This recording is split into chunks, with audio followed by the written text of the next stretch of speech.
Bem-vindo à lição 1, Introdução à Programação de Computadores. Nesta lição, vamos discutir os componentes básicos de um computador, tanto em relação a hardware como a software.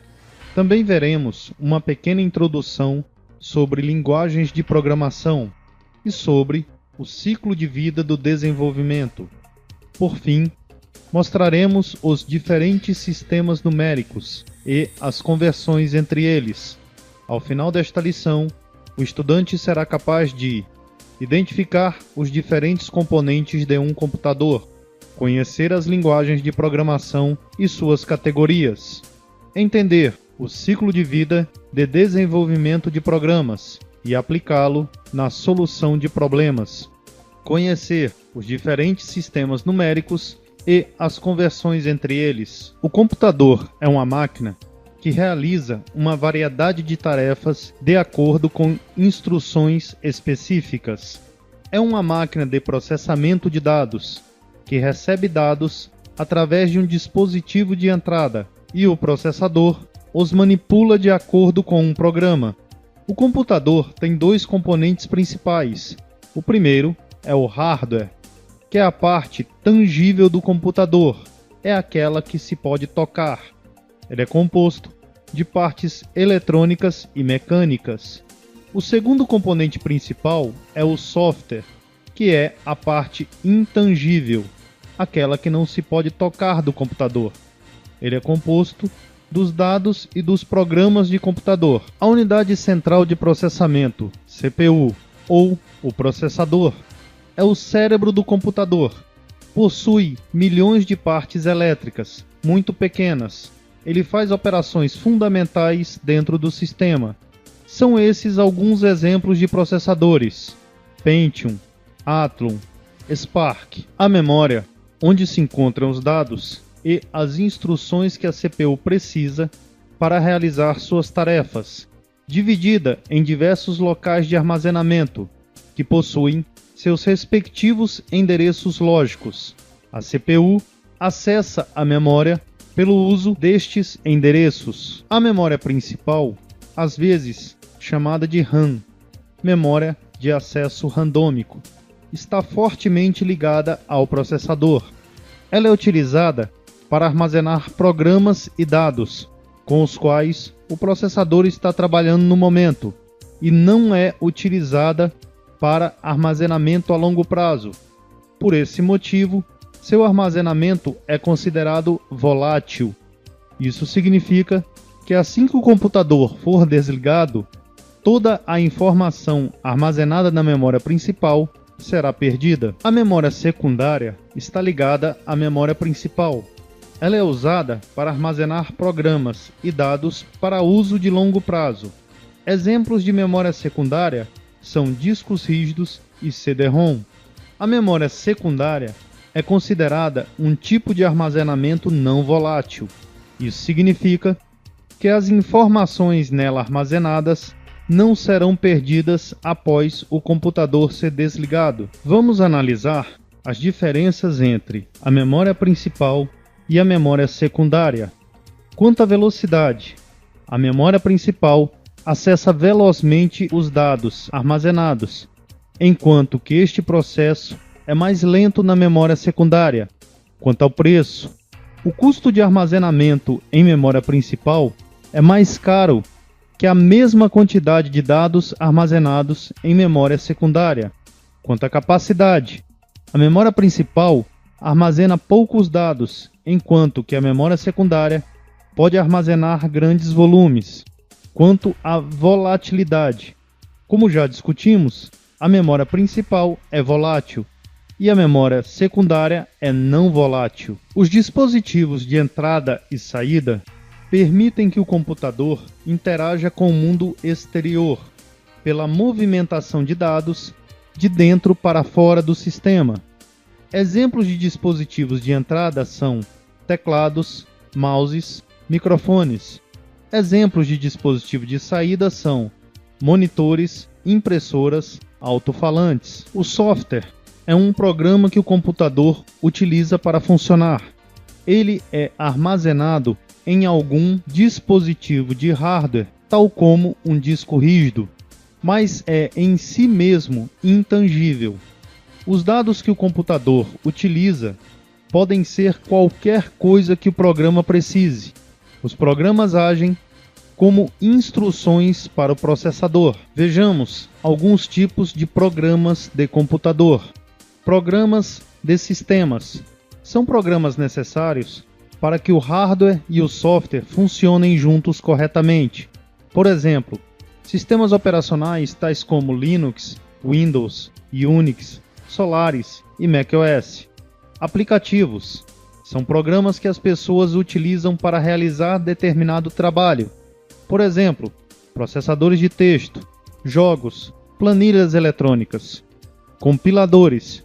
O computador entende apenas uma única linguagem, a linguagem de máquina. Linguagem de máquina está na forma de zeros e uns.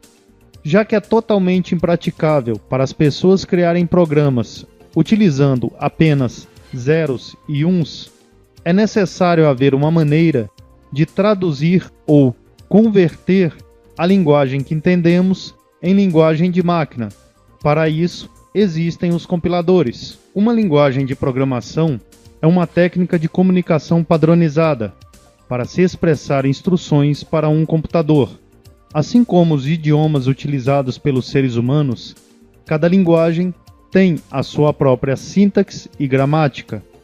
Linguagens de programação possibilitam ao programador especificar precisamente com quais dados o computador irá interagir, como estes dados serão gravados e transmitidos, e precisamente quais as ações serão tomadas de acordo com as circunstâncias. Existem diferentes tipos de linguagens de programação que podem ser utilizadas para a criação de programas, mas, independentemente da linguagem utilizada, essas instruções são traduzidas em linguagem de máquina e podem ser entendidas por computadores. Uma linguagem de programação de alto nível é uma linguagem de programação que é mais amigável para o usuário, em alguns casos, independentemente de plataforma, o que abstrai as operações de baixo nível, como o acesso à memória. Uma instrução de programação pode ser traduzida em uma ou várias instruções de máquina por um compilador. Exemplos: Java, C, C++, Basic, Fortran. Linguagens de montagem são similares às linguagens de máquina, mas são muito mais fáceis de programar, porque permitem ao programador substituir números por nomes. Linguagens de montagem estão disponíveis para cada família de CPU, e cada instrução de montagem é traduzida em uma instrução de máquina por um programa montador. Para criar os programas, os programadores não sentam e simplesmente começam a escrever o código de uma vez, quando estão tentando fazer um programa de computador. Ao invés disso, eles seguem um planejamento organizado ou metodologia, que quebra o processo em uma série de tarefas. Estes são os passos básicos quando se tenta resolver um problema no computador. Primeiro, definir o problema. Segundo, analisar o problema. Terceiro, projetar e representar o algoritmo, pseudocódigo ou fluxograma. Quarto, codificar e depurar. Geralmente, um programador recebe uma tarefa na forma de um problema. Antes do programa poder ser projetado para resolver um problema em particular, o problema deve, em primeiro lugar, ser bem e claramente definido, em termos de seus requisitos de entrada e saída. Um problema claramente definido já é a metade da solução. Programação de computadores requer que o problema seja primeiro definido antes de se pensar em criar a solução. Vamos definir um problema exemplo. Criar um programa que irá determinar o número de vezes que um determinado nome aparece em uma lista. Depois do problema ter sido definido adequadamente, o mais simples e também o mais eficiente e efetivo meio de se resolver será visualizá-lo através de uma representação clara e objetiva. Geralmente, esse passo se dá com a quebra do problema em subproblemas menores e mais simples. Nosso problema, exemplo, determinar o número de vezes que um nome aparece em uma lista. Entrada para o programa, lista de nomes e o nome que se deseja procurar. Saída do programa, o número de vezes que o número aparece em uma lista. Logo que o problema estiver sido claramente definido, podemos nos concentrar em desenvolver a solução. Na programação de computadores, geralmente é requerido que expressemos a solução passo a passo. Um algoritmo é uma especificação clara e não ambígua dos passos necessários para se resolver o problema. Ele pode ser expresso tanto em linguagem humana, como através de representação gráfica, como um fluxograma ou através de um pseudocódigo, que é um meio termo entre a linguagem humana e a linguagem de programação. Dado o problema definido, como podemos expressar a solução de uma maneira simples e que possa ser entendido? Esta é a solução representada em linguagem humana. Obter a lista de nome. Vamos chamá-la de nome-lista. Obter o nome a ser procurado. Vamos chamá-lo de nome-chave. Criar um contador. Vamos chamá-lo de conta. Pegar cada nome em nome-lista. Se nome-chave for igual ao nome selecionado em nome-lista, adicionar 1 à conta. Repetir a partir do passo 4 até que todos os nomes já tenham sido comparados. Exibir o valor de conta. O fluxograma a seguir expressa a nossa solução, já quase idêntico a como vai ficar no programa final. Início. Obter nome-lista. Obter nome-chave. Conta igual a 0. Existem mais nomes? Sim. Nome igual a nome-chave? Sim. Atribuir conta mais 1 para conta. Existem mais nomes? Sim. Nome é igual a nome-chave? Não. Existem mais nomes? Não. Mostrar conta. Parar. Vamos ver agora os símbolos mais comuns para a criação de fluxograma. Pode-se utilizar quaisquer símbolos ao se criar fluxogramas, desde que sejam utilizados de maneira consistente. Símbolo de processo representa o processo de se executar uma operação definida ou um grupo de operações que resultam em mudança de valor, forma ou localização da informação. Também funciona como um símbolo padrão, quando nenhum outro símbolo estiver disponível. Símbolo de entrada e saída representa a função de entrada e saída, que faz com que os dados fiquem disponíveis para o processamento, entrada, ou para a exibição, saída, das informações processadas. Símbolo de linha representa a sequência de informações disponíveis e operações executáveis. As linhas conectam outros símbolos e as setas são obrigatórias somente em fluxo com orientação da direita para a esquerda e de baixo para cima. Símbolo de anotação representa a adição de informação descritiva, comentários ou notas explicativas para esclarecimentos.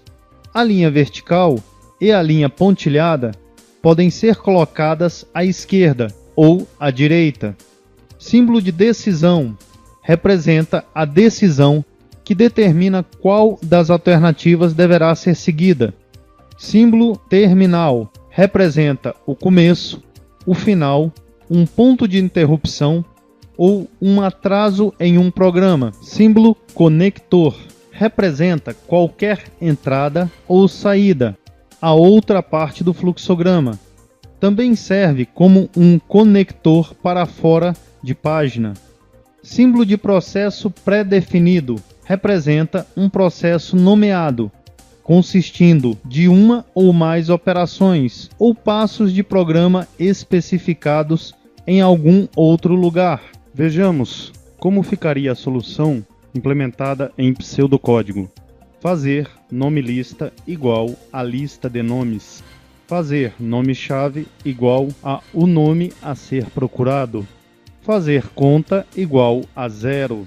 Para cada nome em nome-lista, fazer, se nome é igual a nome-chave, fazer conta igual a conta mais 1. Mostrar conta. Depois de construir o algoritmo, será possível criar o código-fonte, utilizando o algoritmo como base. O código-fonte pode ser escrito usando a linguagem de programação escolhida. Na maioria das vezes, depois do programador ter escrito o programa, este poderá não estar funcionando 100% no início. O programador deve então corrigir o programa no caso de erros, também conhecidos como erros de compilação, que ocorrem no programa. Este processo é chamado de depuração de erros. Existem dois tipos de erros que os programadores poderão encontrar. O primeiro é o erro em tempo de compilação e o outro é o erro em tempo de execução. Erro em tempo de compilação ocorre se há um erro de sintaxe no código. O compilador irá detectar o erro e o programa nem mesmo compilará. Neste ponto, o programa não poderá ser executado até que o erro seja corrigido. Escrever um comando erroneamente, por exemplo, são erros em tempo de compilação. É algo que o compilador pode detectar como sendo um erro. Compiladores, entretanto, não são perfeitos e não podem detectar todos os erros em tempo de compilação. Isso é especialmente verdadeiro para erros de lógica, como as repetições infinitas. Este tipo de erro é chamado de erro em tempo de execução. Os números podem ser representados de várias maneiras, e esta representação dependerá do que chamamos de base. Normalmente, os números são escritos do seguinte modo: número, base, base decimal. Normalmente, representamos os números na forma decimal. Números na forma decimal estão na base 10. Isto significa que os únicos dígitos que aparecem são de 0 a 9. Binário. Números na forma binária estão na base 2. Isto significa que os únicos dígitos aceitos são 0 e 1. Precisamos escrever a subscrição 2 para indicar que o número é um número binário. Octal. Números na forma octal estão na base 8. Isso significa que os únicos dígitos aceitos são de 0 a 7. Precisamos escrever a subscrição 8 para indicar um número octal. Hexadecimal. Números na forma hexadecimal estão na base 16. Isto significa que os únicos dígitos aceitos são de 0 a 9 e letras de A até F, maiúsculas ou minúsculas. Precisamos escrever a subscrição 16 para indicar que o número é um número hexadecimal. Vamos comparar alguns valores de números entre as diversas bases. Decimal, 126. Binário, 1, 1, 1, 1, 1, 1, 0. Octal, 1, 7, 6. Hexadecimal, 7, E. Decimal, 11. Binário, 1, 0, 1, 1. Octal, 1, 3. Hexadecimal, B. Para converter um número decimal em binário, deve-se dividir continuamente este número por 2 e separar o resto, que será 0 ou 1, considerando-o como um dígito da forma binária do número. Obter o quociente e dividir novamente o número por 2. Repetir este processo até que o quociente atinja 0 ou 1. Ao término, agrupar todos os restos, começando pelo último resto. O resultado é a forma binária do número. Por exemplo, vamos converter o número 126 de decimal para binário. Inicialmente dividimos por 2. Resultado 63, o resto 0. Dividimos o resultado novamente por 2. Resultado 31, o resto 0. Dividimos novamente o resultado por 2. Resultado 15, resto 1. Dividimos novamente o resultado por 2. Resultado 7 e o resto 1. Dividimos novamente o resultado por 2. O resultado 3, o resto é 1.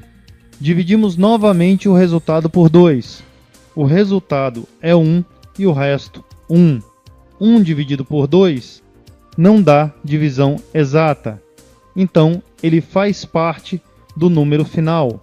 Resultado será 1, 1, 1, 1, 1, 1, 0. Para converter um número binário para decimal, devemos multiplicar o dígito binário por 2 elevado à posição deste número binário. Ao final, adicionar todos os produtos para obter o número decimal resultante. Convertendo então o número 1, 1, 1, 1, 1, 1, 0 de binário para decimal. O 0 está na primeira posição, corresponde à posição 0. O primeiro dos 1s está na segunda posição, corresponde à posição 1, e assim sucessivamente. Então, 0 multiplicado por 2 elevado a 0 é igual a 0. 1 multiplicado por 2 elevado a 1, que é igual a 2. 1 multiplicado por 2 elevado a 2, que é igual a 4. 1 multiplicado por 2 elevado a 3, que é igual a 8. 1 multiplicado por 2 elevado a 4, que é igual a 16. 1 multiplicado por 2 elevado a 5, que é igual a 32. 1 multiplicado por 2 elevado a 6, que é igual a 64. Somamos todos estes produtos, obtemos o resultado 126 em decimal. Converter números decimais para octal ou hexadecimal é basicamente o mesmo que converter de decimal para binário. Entretanto, ao invés de se utilizar o 2 como divisor, devemos substituí-lo por 8 para octal ou por 16 para hexadecimal. Vejamos o número 126 na base decimal, transportando-o para a base octal. Pegamos o número 126 e dividimos por 8. O resultado é 15 e o resto 6. Pegamos o resultado e dividimos por 8. O resultado é 1 e o resto é 7. Não é mais possível a divisão por 8. Então, o resto fará parte do número. Resultado 1, 7, 6, na base octal. Agora converteremos o número 126 para a base hexadecimal. Pegamos o número 126 e dividimos por 16. O resultado é 7 e o resto é 14. Não é mais possível dividir por 16, então o número fará parte do resultado.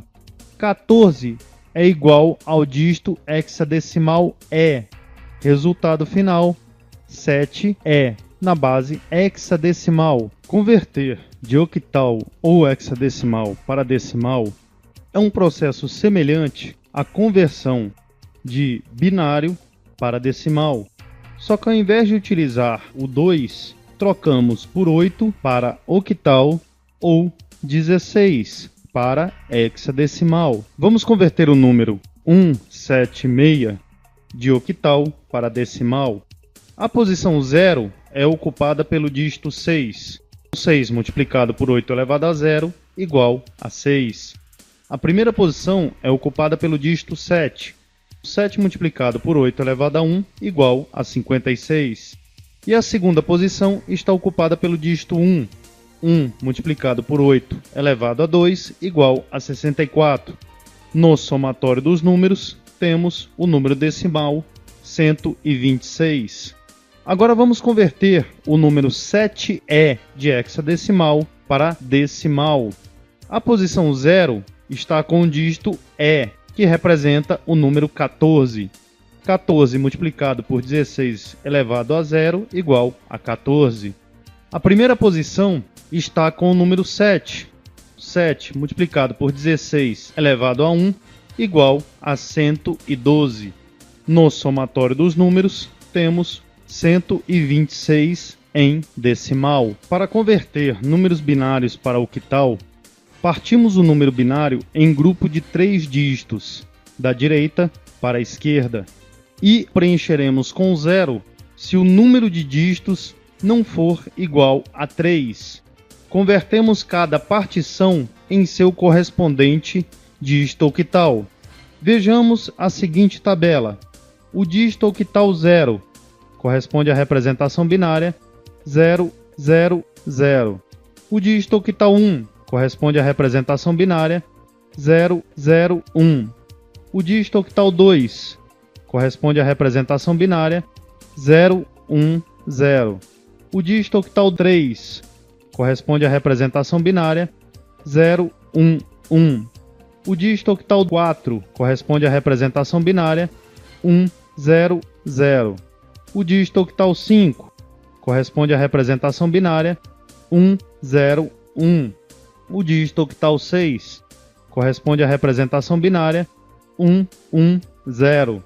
E o dígito octal 7 corresponde à representação binária 1, 1, 1. 1, 1, 1, 1, 0. Em binário, corresponde a qual valor em octal? Separamos em grupo de 3 dígitos. O primeiro grupo, 1, 1, 0. O segundo grupo, 1, 1, 1. O terceiro grupo, 1. Completamos este grupo com zeros, até termos 3 elementos. Então o grupo ficará 0, 0, 1. O primeiro grupo corresponde ao dígito 6 em octal. O segundo grupo corresponde ao dígito 7 em octal. E o terceiro grupo corresponde ao dígito 1 em octal. Então teremos o número 176 em octal. Para converter números octais para binário, é o oposto do que foi explicado. Simplesmente convertemos cada dígito octal na sua representação binária e a seguir os concatenamos. Por exemplo, o número 176 em octal, o dígito 6 corresponde à representação binária 110. O dígito 7 corresponde à representação binária 111. O dígito 1, que corresponde à representação binária 001. Então teremos o binário 1111110. Para converter números binários para hexadecimal, partimos o número binário em grupo de 4 dígitos, da direita para a esquerda, e o preencheremos com 0 se o número de dígitos não for igual a 4. Convertemos cada grupo em seu dígito hexadecimal correspondente, com base na seguinte tabela. Dígito hexadecimal 0, representação binária 0000. Dígito hexadecimal 1, representação binária 0001. Dígito hexadecimal 2, representação binária 0010. Dígito hexadecimal 3, representação binária 0011. Dígito hexadecimal 4, representação binária 0100. Dígito hexadecimal 5, representação binária 0101. Dígito hexadecimal 6, representação binária 0110. Dígito hexadecimal 7, representação binária 0111. Dígito hexadecimal 8, representação binária 1000. Dígito hexadecimal 9, representação binária 1001. Dígito hexadecimal A, representação binária 1010. Dígito hexadecimal B, representação binária 1011. Dígito hexadecimal C, representação binária 1100. Dígito hexadecimal D, representação binária 1101. Dígito hexadecimal E, representação binária 1110. Dígito hexadecimal F, representação binária 1111. Vamos agora converter o número 111110 na forma binária para o número hexadecimal. Separamos em dois grupos. O primeiro grupo 1110 e o segundo grupo 111. Completamos esse grupo com 0 para atingir o total de 4 elementos. Comparando com a tabela, o primeiro grupo corresponde ao dígito hexadecimal E e o segundo grupo corresponde ao dígito hexadecimal 7. Resultado hexadecimal 7E. Converter números hexadecimais para binário é o oposto do que foi explicado. Simplesmente convertemos cada dígito hexadecimal na sua representação binária e, ao final, concatená-los. Por exemplo, convertendo o número 7E hexadecimal para binário, dígito E corresponde à representação binária 1110. Dígito 7 corresponde à representação binária 0111. Temos então como número resultante 111110 em binário. Nesta lição, vimos componentes básicos do computador, hardware e software. Visão sobre linguagens de programação. O que é uma linguagem de programação? Categorias de linguagem de programação. Ciclo de vida do desenvolvimento de programas. Definição do problema. Análise do problema. Projeto e representação de algoritmo. Codificar e depurar erros. Tipos de erros. Erros de compilação. Erros de sintaxe. Erros de execução. Sistemas numéricos. Decimal, hexadecimal, binário, octal.